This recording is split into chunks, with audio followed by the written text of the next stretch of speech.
C'est un peu bien évidemment au sujet du projet Hercule, puisqu'il met fin à un processus historique depuis 1946 et il accélère l'éclatement d'EDF. Et si le projet Hercule entrait en application, il marquerait la fin de la complémentarité entre les moyens de production indispensables au bon fonctionnement du service public d'énergie.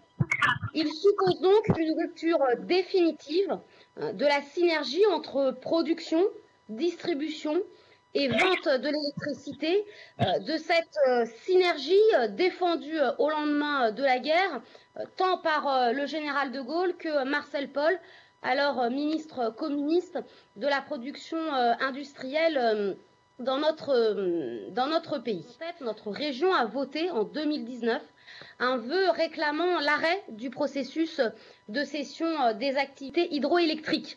Aujourd'hui, le projet Hercule va plus loin en remettant en cause ce droit inaliénable de ce bien commun indispensable qui est celui de l'énergie.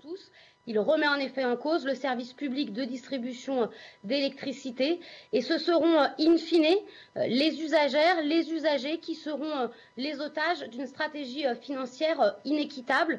Donc je vais donner la parole à Éric Fournier qui va répondre pour cet amendement. Donc on est tout à fait en phase avec un certain nombre d'éléments qui viennent d'être exposés, notamment sur le fait que le processus de découpage des activités de production et d'exploitation d'EDF, qui sont actuellement dans les principes du projet Hercule, ne participent pas à la préservation d'une gestion publique locale de l'hydroélectricité souhaitée par le Conseil régional.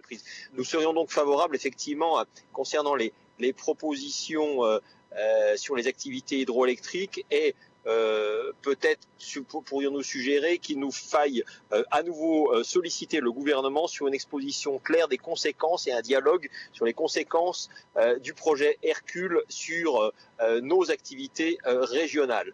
Donc un avis qui est favorable sur les propositions sur les activités hydroélectriques et qui consiste à proposer une relance de la discussion et de la concertation avec une association de la région au projet Hercule. Merci Madame la Présidente.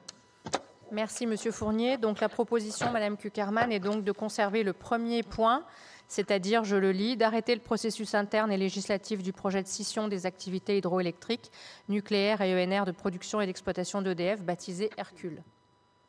Donc je mets l'amendement donc aux voix, donc ainsi sous-amendé bien sûr, avec donc un avis positif de l'exécutif.